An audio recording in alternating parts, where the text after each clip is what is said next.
The guest room is where you belong.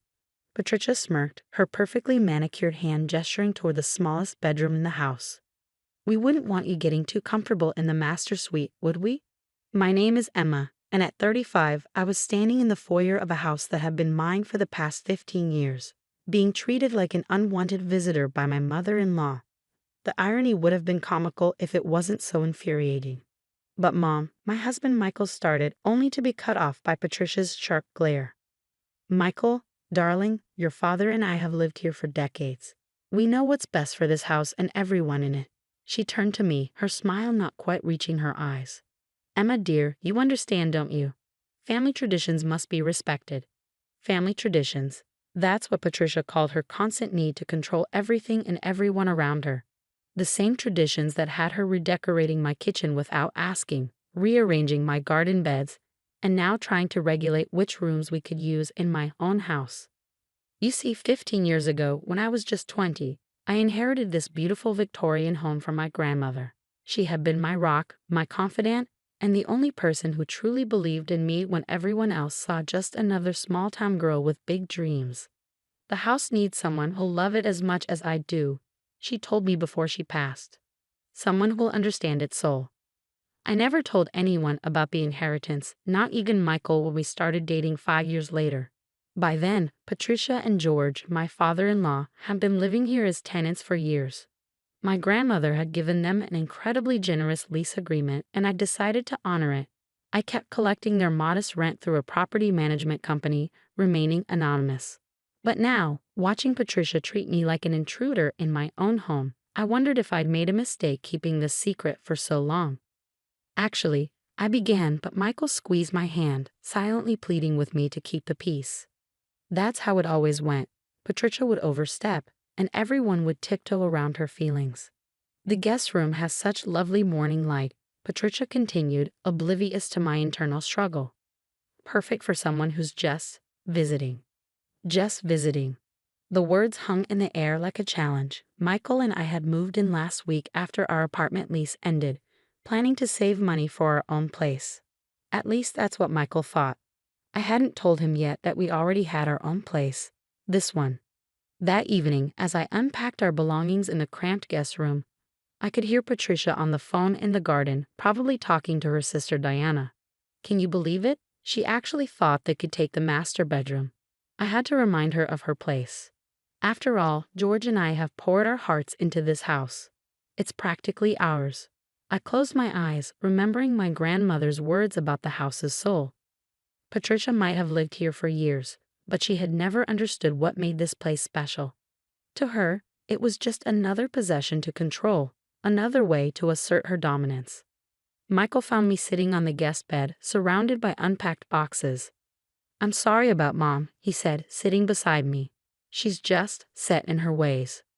I looked at my husband, this kind man who always tried to keep the peace, who never stood up to his mother because he thought that's what love meant. Michael, I said carefully, what if I told you there's something about this house you should know? But before I could continue, Patricia's voice rang through the hallway. Michael, could you help your father with the garage door? It's sticking again. He gave me an apologetic smile and left, leaving me alone with my thoughts and a decision to make. The property deed was in my bag, just waiting to be revealed. 15 years of silence weighed against Patricia's latest power play. Tomorrow, I decided. Tomorrow, I would tell them all the truth. Let them see who really belonged in the guest room. As I got ready for bed, I heard Patricia's voice one last time, drifting up from downstairs. Don't worry, Diana. I'll make sure they know their place. After all, this is my house. I smiled to myself in the darkness. Patricia had no idea how wrong she was, but she was about to find out. The next morning, I woke up to the sound of Patricia rearranging my carefully unpacked belongings in the hallway. These family photos simply won't do, she muttered, taking down the pictures Michael and I had hung yesterday. This is a formal space, not some college dormitory. I stood there in my pajamas, watching her replace our wedding photos with her own family portraits. Each thud of our frames being set on the floor felt like a deliberate provocation.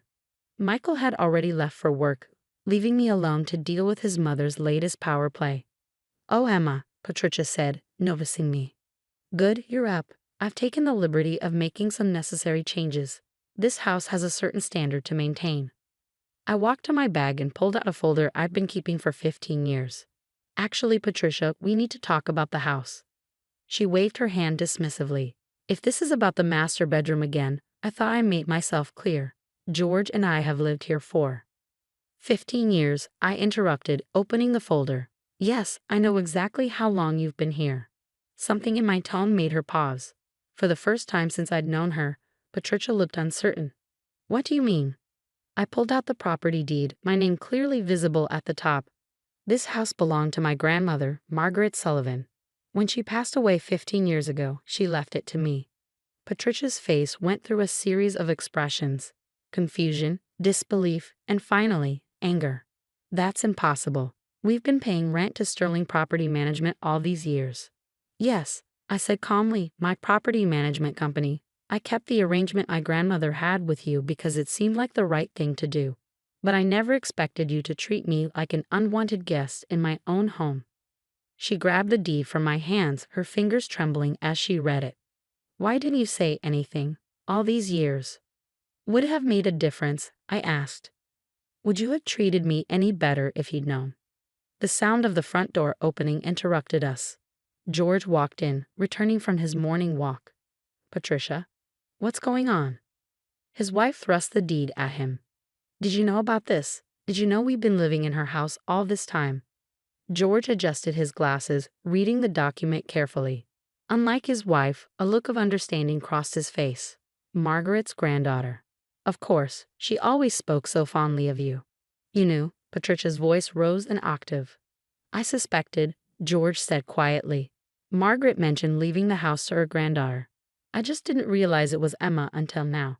Patricia sank into a nearby chair, our wedding photo still clutched in her hand. All these years I've been in your house. Yes, I said, taking our photo from her and hanging it back on the wall. And you can continue to live here, Patricia. All I ask is that you remember whose home this really is. The front door opened again, and Michael walked in, having forgotten some paperwork. He stopped short at the scene before him. His mother sitting shell-shocked in a chair, his father holding a property deed, and me calmly hanging photos back on the wall. What's going on? He asked, looking between us. I took a deep breath. Michael, there's something I need to tell you about this house. George touched his son's shoulder. Perhaps we should all sit down for this conversation. Patricia remained unusually quiet as we gathered in the living room, the property deed now lying on the coffee table between us. The morning sun streamed through the stained glass windows my grandmother had loved so much, casting colorful patterns across the floor. The time had come to tell them everything. About my grandmother, about the inheritance, and about why I kept it secret for so long. As I looked at their faces, I wondered how this revelation would change everything. Michael picked up the deed, his eyes widening as he read it. Emma, why didn't you tell me? The hurt in his voice was exactly what I feared all these years. But before I could respond, George spoke up. Your grandmother was an extraordinary woman, Emma. She loved this house, but more importantly, she loved you. I remember her talking about how you were the only one who truly understood this place's character.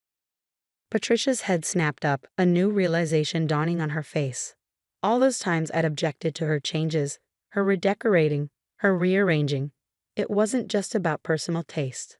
I was trying to preserve my grandmother's legacy. The clock on the mantel chimed 10, and Michael glanced at his watch. I'm late for work, but this conversation isn't over. We all need to talk about this.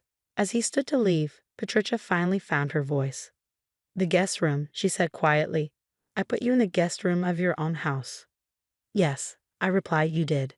The magnitude of her actions over the years seemed to be sinking in. Every dismissive comment, every controlling gesture, every time she treated me like an outsider, all of it had been in my house. Michael left for work, leaving me with his parents and 15 years of unspoken truths. The question now was, where did we go from here? That evening, over a tense dinner in the formal dining room, we finally had the conversation that was 15 years overdue. Michael had come home early, his mind clearly preoccupied with the morning's revelation. I still can't believe you never told me, he said, pushing his food around his plate. All those times we talked about saving for a house. I reached for his hand across the table. I wanted to tell you so many times. But at first, I was worried you feel obligated to move in before we were ready. Then, after we got married, it just became more complicated. Patricia, who had been uncharacteristically quiet all day, set down her fork. Because of me, she said softly, you were worried about how I would react. The admission hung in the air between us. For the first time since I'd known her, Patricia seemed genuinely reflective. You remember when you first moved in here? I asked her. My grandmother told me how excited you were about the garden. Patricia's eyes softened. Margaret was so kind to us. When no one else would rent to a family with 3 teenagers, she gave us a chance. This house. She paused, looking around the room. It became our fresh start. That's why I kept the arrangement, I explained. Grandmother always said this house had a way of helping people who needed it. I didn't want to disrupt that. George, who had been quietly observing, spoke up. But we disrupted you instead. Especially Patricia. He gave his wife a meaningful look. We forgot what it was like to be on the other side. Michael squeezed my hand.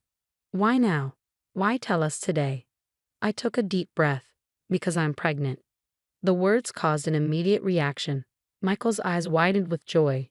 George broke into a warm smile, and Patricia burst into tears.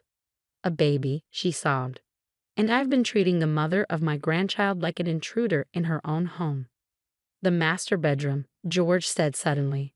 That's why you wanted it. You're preparing for the baby. I nodded. I wanted to start converting the smaller room into a nursery, but I knew I couldn't do that without explaining everything. Patricia stood up abruptly and left the room. We all watched her go, uncertain whether to follow. A few minutes later, she returned carrying a large leather-bound book. Margaret gave me this when we first moved in, she said, placing it on the table. It's the house's original blueprints and history. I always thought she gave it to me because I expressed interest, but now I realize she looked at me meaningfully. She was just keeping it safe for you. Opening the book revealed detailed drawings of the house, along with photographs documenting its transformation over the years. My grandmother had added her own notes in the margins, including one that made my heart skip. For Emma, who will understand. We should move out, Patricia announced suddenly. Find our own place. No, I said firmly. This house is big enough for all of us. It always has been. We just need to learn to live in it together. Michael looked at me with pride. Are you sure? On one condition, I added, turning to Patricia. No more treating me like a guest. This is my home, but it can be our home too. All of us. Patricia nodded, wiping her eyes. The master bedroom is yours. And she hesitated. I'd like to help with the nursery if you'll let me. Not taking over, she added quickly, just helping. Over the next few weeks, a remarkable transformation took place. Patricia channeled her controlling nature into organizing the most detailed baby preparation plan I'd ever seen, but always checking with me first. George spent weekends teaching Michael about the house's quirks and maintenance needs, knowledge he'd accumulated over 15 years. The guest room, which had been a source of so much tension, became a beautiful nursery. Patricia surprised us all by recreating the exact shade of yellow my grandmother had used in my childhood room, a detail she'd apparently remembered from one of Margaret's stories. One morning, as I sat in the garden drinking tea, Patricia joined me with an old photo album. I found these yesterday, she said, showing me pictures of the house from when they first moved in. Margaret took them. She always said the house chose its family. I never understood what she meant until now. I smiled, resting my hand on my growing belly. The house didn't just choose one family. It chose all of us. Patricia reached over and squeezed my hand. Thank you, she said, for not giving up on us, for giving me a chance to be better. As we sat there, surrounded by the garden my grandmother had loved, I felt a sense of peace settle over me. Sometimes the greatest acts of love aren't in the grand gestures, but in a quiet choice to give people room to grow, to change, to become better versions of themselves. The house had known that all along. It just took us 15 years to figure it out.